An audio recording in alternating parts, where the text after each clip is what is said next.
Hello दोस्तों, हमने chapter complete किया physical features of India. Class 9th का ज्योग्राफी का चैप्टर नंबर 2 था। उसको कंप्लीट करने के बाद में आज हम आ गए हैं इसके क्वेश्चन आंसर सेशन पे। बट उसके पहले कुछ चीज़ें हैं जो मैं चाह रहा हूँ आप लोगों के साथ में डिस्कस करना और आप लोगों को बताना। सम फैक्ट्स आर देयर, उन फैक्ट्स के ऊपर बात करेंगे और आज फिर क्वेश्चन आंसर्स को देखेंगे। तो करें शुरू। Some interesting and knowledgeable facts, कुछ इंटरेस्टिंग एंड नॉलेजेबल फैक्ट्स के ऊपर बात करते हैं। चलिए, द फर्स्ट फैक्ट इज, वैसे तो आपने सारे मैंने चैप्टर के दौरान आपको पढ़ा दिए हैं बट फिर भी यू शुड नो। इसने कहा कि जितने भी हमारे यहाँ वॉल्केनोज हैं, और जो अर्थक्वेक आते हैं in the world are located at the plate margins. दो प्लेट्स होती हैं, मैंने आपको बताया था, एक प्लेट ये है, एक प्लेट ये है। तो जितने भी वॉल्केनिक इरप्शन होते हैं या अर्थक्वेक्स आते हैं तो वो इन मार्जिन्स में आते हैं। जो भी जगह इन मार्जिन्स पे है, इन प्लेट्स के मार्जिन्स पे है, इनको क्या कहते हैं? बाउंड्रीज कहते हैं। आपको ध्यान होगा, प्लेट्स के एजेस को बाउंड्रीज कहते हैं। तो इन बाउंड्रीज, जहां पे दो प्लेट्स की बाउंड्रीज मिलती है, उन्हें मार्जिन्स कहेंगे।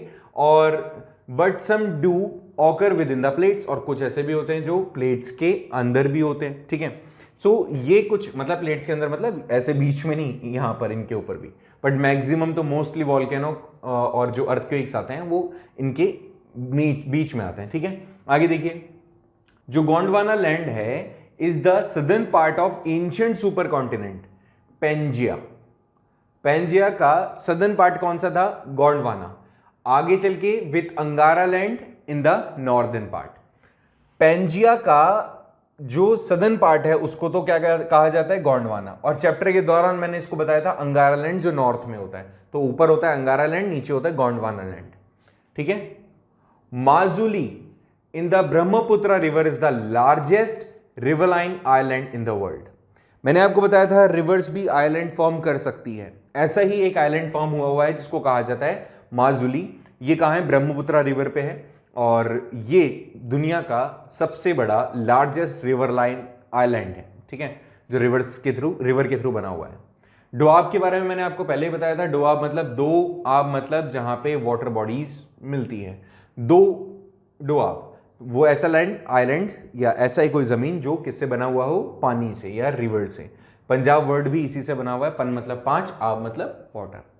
नेक्स्ट देख लेते हैं, the Chilika lake is the largest salt water lake in India.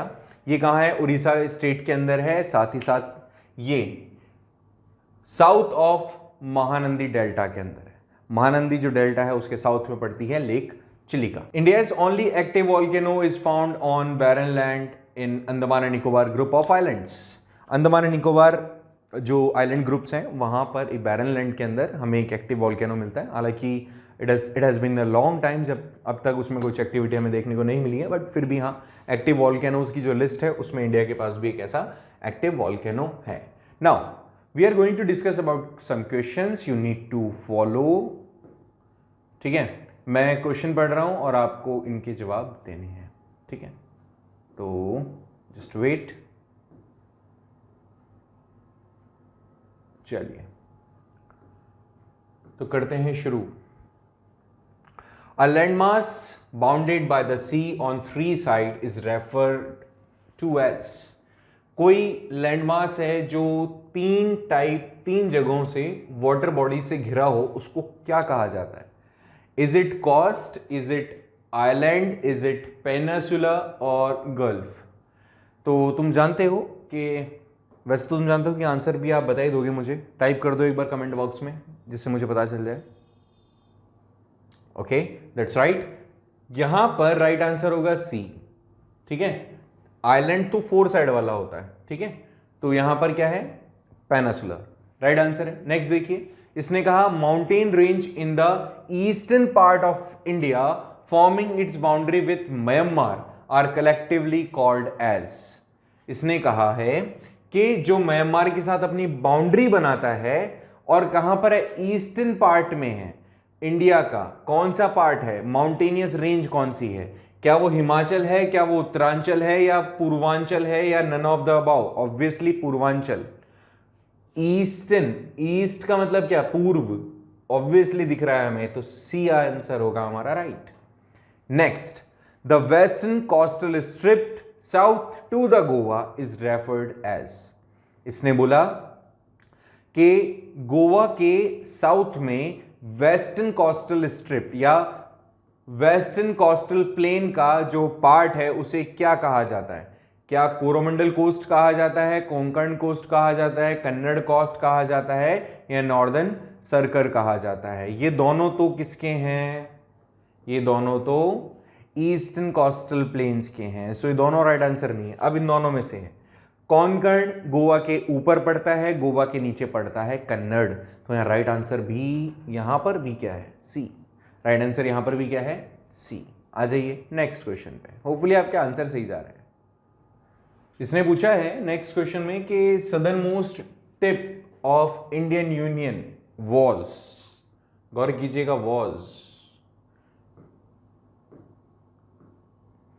क्या वो इंदिरा पॉइंट था, क्या वो टूटिकोरिन था, या त्रिवेंद्रम था, या कन्याकुमारी? अब ये तो तुमने पढ़ा ही है, मैंने चैप्टर में बताया, 2 चैप्टर में आ गया है। इस वाले चैप्टर में भी आया है और इंडिया साइज लोकेशन में भी आया था। Right answer Indira point. Okay, next देखते हैं अपन कि name of the type of plate movements, क्या वो कन्वर्जेंट होता है, डाइवर्जेंट होता है, ट्रांसफॉर्म होता है, ऑल ऑफ द अबाव होता है? ये तो तुम्हें पता ही है कि ये होता है all of the above. Okay, next देखते हैं the oldest landmass of India, Indian subcontinent, क्या सबसे पुराना ओल्डेस्ट लैंडमास कौन सा है?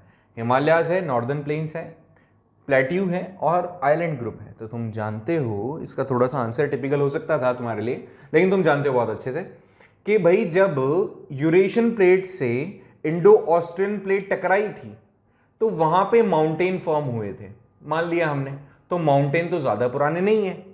अब प्लेन्स, जब माउंटेन बने तब प्लेन्स बने, उसके पहले थोड़ी थे प्लेन्स। लेकिन हाँ, प्लेट्यू जरूर था, क्योंकि ये इंडो ऑस्ट्रियन प्लेट जो थी वो फ्लोट करती हुई ऊपर पहुंची थी। और ये कैसे शेप में थी? ये इस शेप में थी, मतलब प्लेट्यू था ये, सॉरी पेनिसुलर था ये।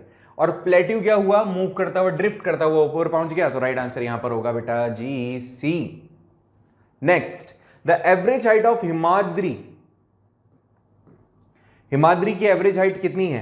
5000 metre, 6000 metre, 7000 metre, 5500 metres? The right answer comment box में जल्दी से राइट आंसर क्या होगा, जल्दी बताइए। सो राइट आंसर होगा मेरे हिसाब से बी। आपने भी बी टाइप किया होगा, मैं जानता हूं। नेक्स्ट है the average width of Himachal और लेसर हिमालयास, कि एवरेज विड्थ कितनी है, चौड़ाई कितनी है हिमाचल और लेसर हिमालयास की? ये एवरेज पूछा है, याद करना। एवरेज में शायद मैंने आपको बताया था कि एवरेज जो इसकी विड्थ है वो है 50 किलोमीटर, जबकि शिवालिक की 50 से कम है। ठीक है, तो यहां राइट आंसर होगा बी। मेरे हिसाब से सारे आपके आंसर अब तक सही गए होंगे। आ जाइए नेक्स्ट क्वेश्चन पे। नेक्स्ट क्वेश्चन कहता है कि जो नेपाल हिमालयाज है ये कौन कौन सी रिवर के बीच में है? वैसे तो आप याद रखें, नेपाल हिमालयाज के बारे में टेक्स्ट बुक में ज़्यादा बताया हुआ नहीं है, लेकिन जब मैंने मैप से तुम्हें समझाया था, जब मैप से आपको पढ़ाया था मैंने कि कैसे आप वेस्ट से ईस्ट के अंदर हिमालयाज को डिवाइड करते हैं, तो उसमें मैंने आपको बताया था कि यहाँ पर एक रिवर एक्स्ट्रा आती है। इंडस सतलुज तो ठीक था, इंडस सतलुज, उसके बाद में तिस्ता और दिहांग, इन रिवर्स के बीच में एक रिवर और आ रही थी, काली।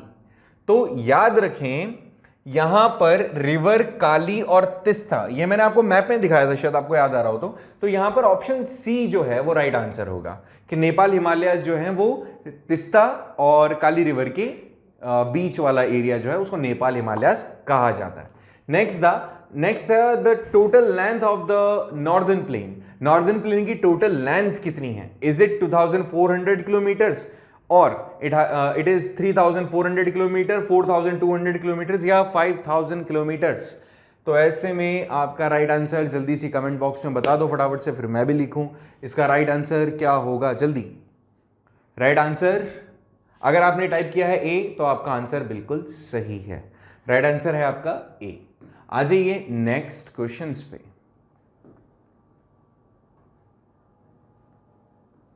कहता है क्वेश्चन 11th कि जो पार्ट ऑफ नॉर्दर्न प्लेन्स हैं which was thickly forested region full of wildlife where the forest have been cleared to create agricultural land and to settlement margins from the Pakistan after partition.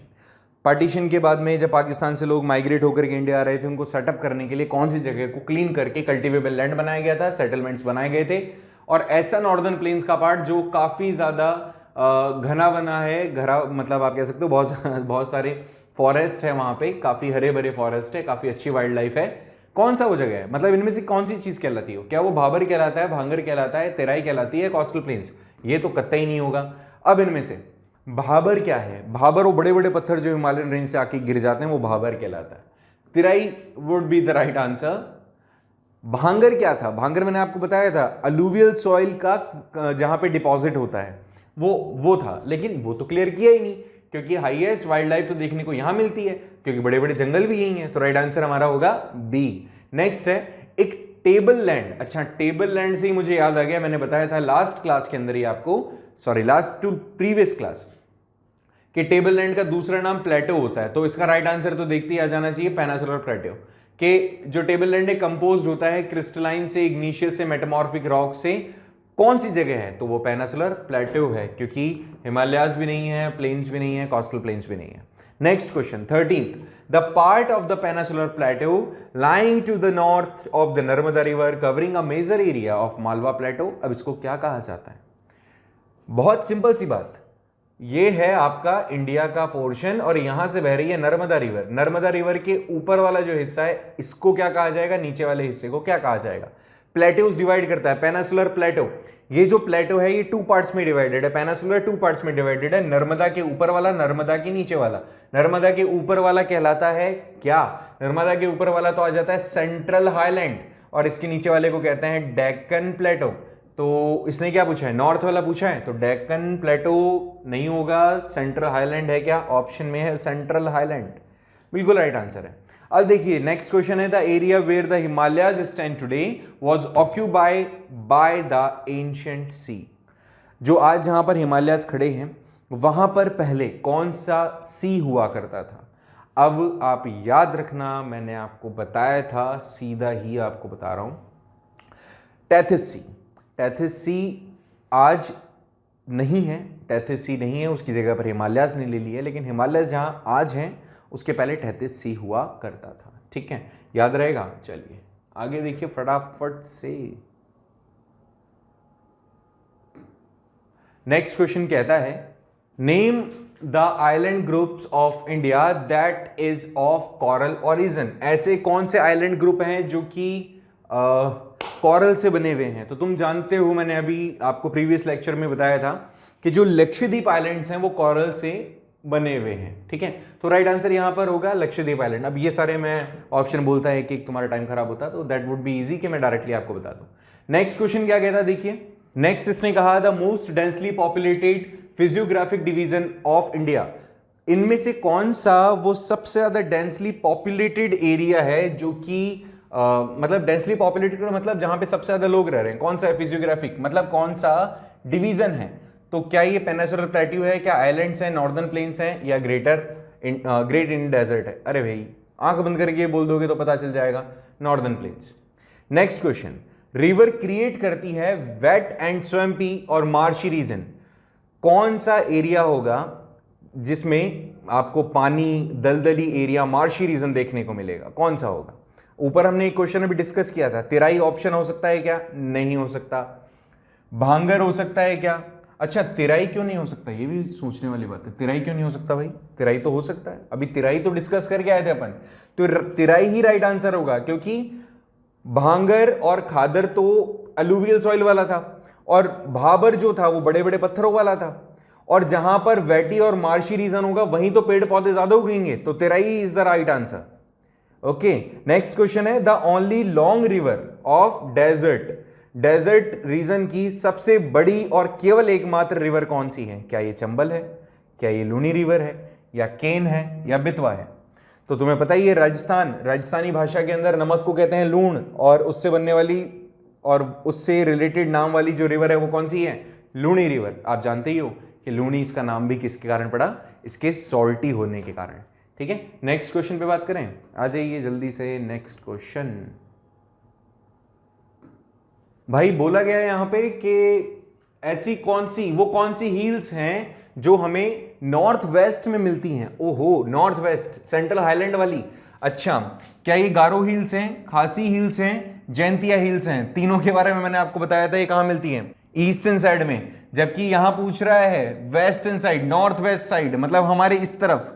तो ये तो तुम जानते ही हो, Aravalli hills would be the right answer. आ जाओ भैया नेक्स्ट।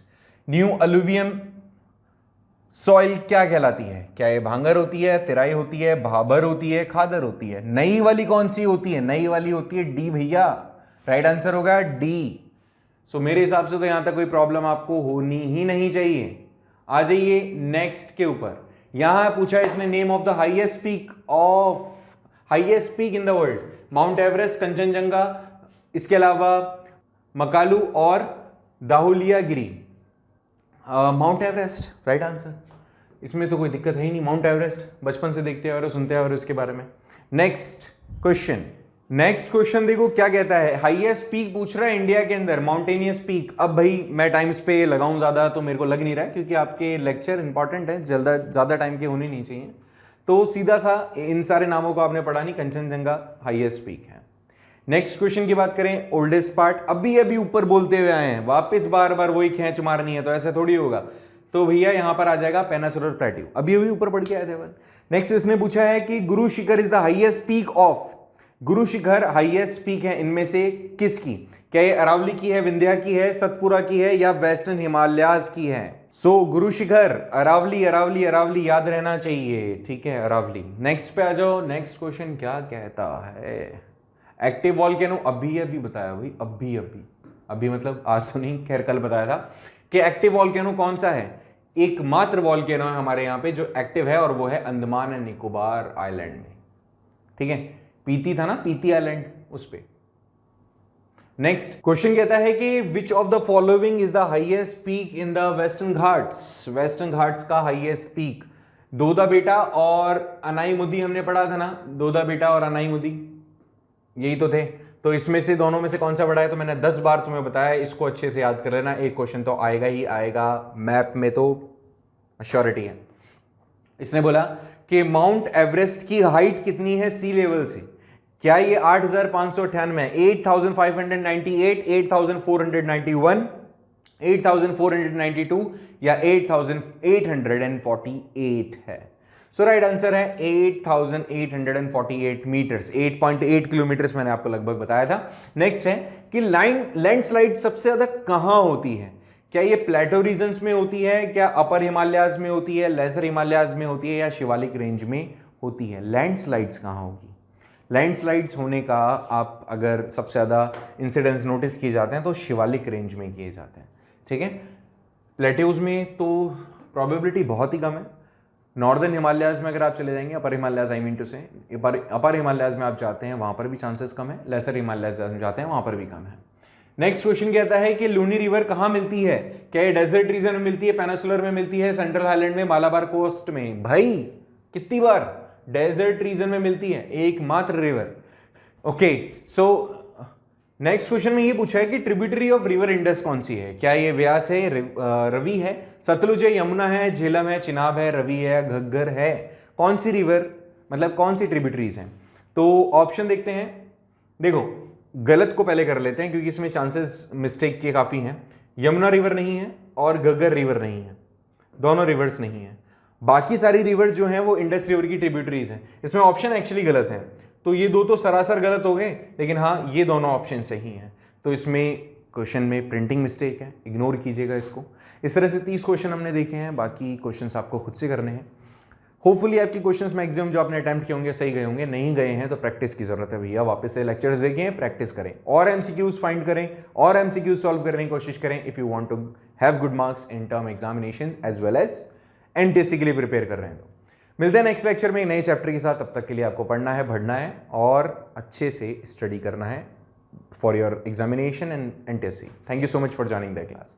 मिलते हैं नेक्स्ट लेक्चर में। Thank you.